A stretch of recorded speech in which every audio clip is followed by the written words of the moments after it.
जुदि सोरबा बायदिया जुदि उसुबिदा माबा मोनसे बिपदाव गोग्लैदोंब्ला बेयावहाय सहाय होनायाव मालाबाबो नुकसान आरो खहा गैया आरो आङो प्रेक्टिकेलि आङो गावनो बुंनो हायो जे आङो बै समाव जेब्लानाखि उन्दै सममोन बेनिफ्राय आङो ससियेल वार्कार माखासे खामानिखौ आं मावोमोन दिनै आङो देरनायजों लोगोसे समजों लोगोसे आङो बेफोरबायदि खामानि मावनायाव दिनै आवगायलांबाय थानो हादों।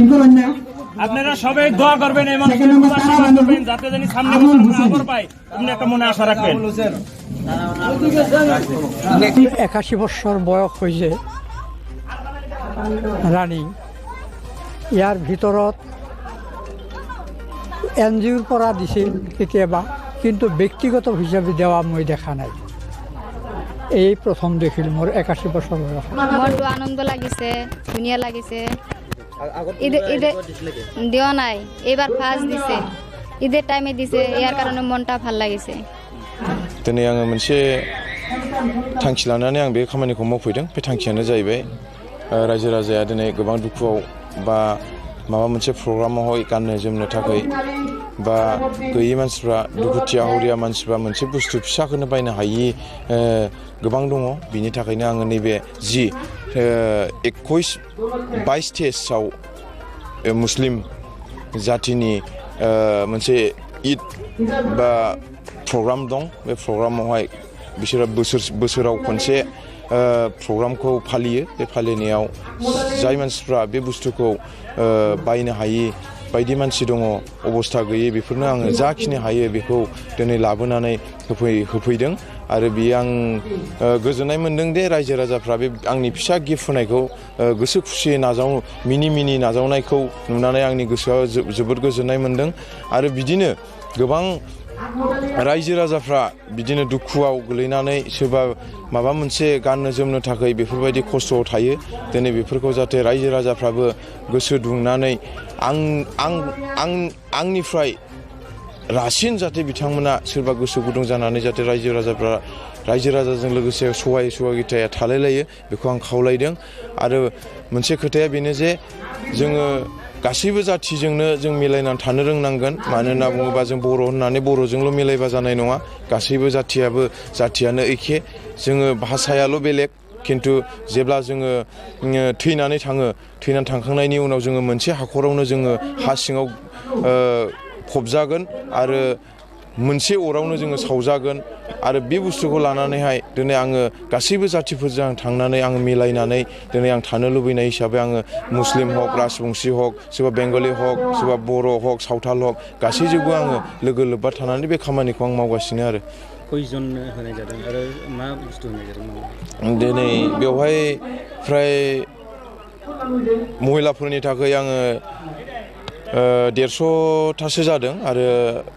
बोराइसा जाय मानसिफ्रा बिफानि समान बैसोनि बिसोरनो जाय मानसिफ्रा बायनानै गाननो हायि मानसिफोर दङ बेफोरनो आङो हौवाफोरनो आङो 100 सामथिं होनाय जादों आरो मा बुस्थु सारि बेजों लोगोसे लङि होनाय जादों नंगौ दिनै गोबां मानसिफ्रा बिदिनो आंनाव कुइसन खालामो आरो आंनाव फनबो बुयो दिनै बेनो मानसि मावनो हायि जेबो गैया दिनै सोरबा बायदिया गावनि लाबालाबनि थाखाय गावनि उदैनि थाखाय गासैबो धोन सम्पतिखौ बुथुमो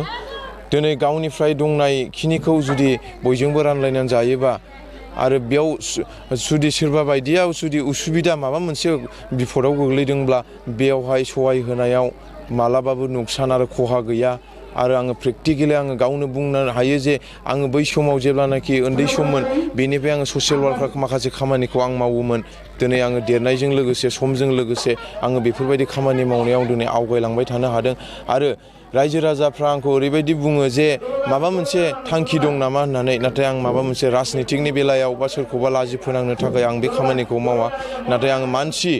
मानसिजों मानसि सोमोन्दो लालायनांगौ आरो नों आं जुदि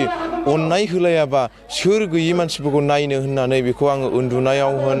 जानायावनो होन गारि घोड़ा गाखोनायावनो होन अबावबा बेरायनायावनो होन थांनायावनो होन बेफोरखौ आं गोसोखांबाय थानानै आङो गाबोन अखानायै मा मावगोन मा मावबा आङो रायजो राजानि थाखाय मोजां जागोन बेफोरखौ आं अराय सम सिन्था आङो रायजो राजाजों अरायसम थागोन आरो आंनि बे खामानि मावनाया अरायसम मावलांबाय थागोन। आं थैजासिम आं ससियेल वर्कार खामानि मावनानै रायजो राजानि मावनानै सानसे समाव आं थैनानै थांब्लाबो आंनि हिस्टरि बायदि जाना थागोन होननानै आङो रायजो राजानि मिजिंथिनाय आरो आं बेखौनो बुङो आरो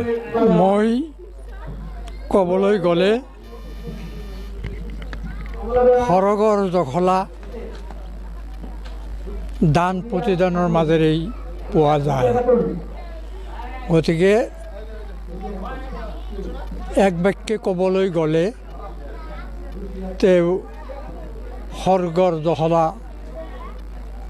পোৱাৰ কাৰণে উপযুক্ত কাম কৰিছে। ঈশ্বৰ তথা আল্লাহ তালাই তেখেতক দীৰ্ঘায়ু কৰক, তেখেতৰ উন্নতি কামনা কৰক। আৰু ক'ব লগা আছে? আগতে কুণ্ড দিছিলেন মই মোৰ 81 বছৰ বয়স হৈছে ৰানিং। ইয়াৰ ভিতৰত NGOৰ পৰা দিছিল কেতিয়াবা, কিন্তু ব্যক্তিগত হিচাপে দেওয়া মই দেখা নাই। এই প্ৰথম দেখিলোঁ মোৰ 81 বছৰ বয়সত। ক'ব লগাতো বহুত আছিল, তথাপিও মই এটা কথা কওঁ যে পৃথিৱীত কিছুমান মানুহৰ জন্ম হয় যি মানে আল্লাই স্পেচিয়েলি মানুহক সহায়ৰ কাৰণেহে পঠায়। এনেকুৱা এটা সৰু ল'ৰা নিজেই এটা সময়ত মানুহৰ ঘৰত কাম কৰি খৰি বিক্ৰী কৰি খাই আজি এইটো পজিশ্যন পোৱাৰ পিছত সি যে দুখীয়াৰ দৰত বুজিছে এই জিচুৱা চম্পামাৰী, তাক মই মানে হৃদয়ৰ পৰা ধন্যবাদ জনাইছোঁ আৰু আশা কৰোঁ এখেতে দিনক দিনে আৰু উন্নতি হওক আৰু দুখীয়াৰ লগত সদায় মানে সি থাকক, সেইখিনিয়ে মোৰ কামনা।